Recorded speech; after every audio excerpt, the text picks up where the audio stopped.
All right, welcome back. So today we're going to work with for loops in Python, and we're just going to do something kind of fun with it today. We're going to actually set up a for loop and we'll just do y instead. So we've been using for x. Actually, let's use I, just something different. So for I in range, okay, and then we're going to just set up some numbers here. Let's say we're going to do 5. We're going to start with 5, and we're going to go to 50, and we're going to count by 5s.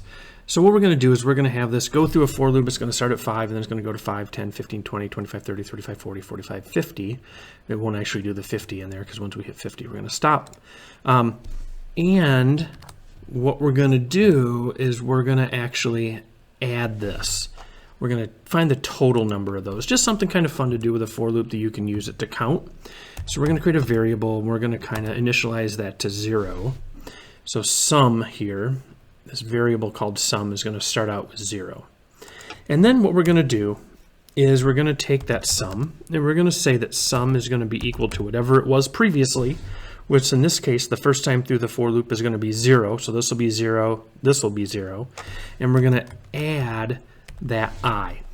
So this is a good useful tool for loops and for us for programming to understand that this I is a variable in itself in the for loop. So I, the first time through, is going to be 5. So it'll be 5 plus whatever sum is, which is 0.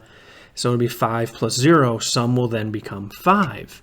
Okay, and then it's going to go back through the loop and we're going to do 10. So I will become 10. It's going to add it to sum, which was 5, be 15, and so on. And then we're going to print that off. And just to give you an example of this, I was going to just print the sum like this.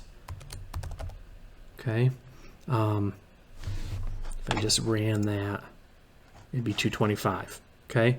And that would be fine. The total is 225. But let's change this up and put this in the variable like this. So what's going to happen is this is going to print sum every iteration through the for loop, okay? So the first time it should be 5, then it'll be 15 because this will be, I will be 10.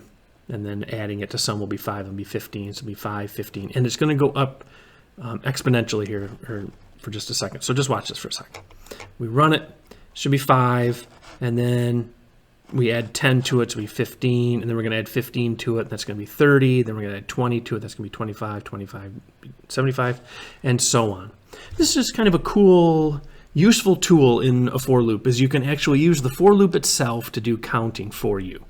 Maybe it's counting how many, you ask a question on how many animals there are or how many friends.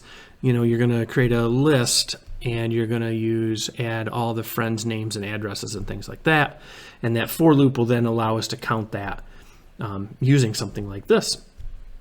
So this is a really useful tool in for loops.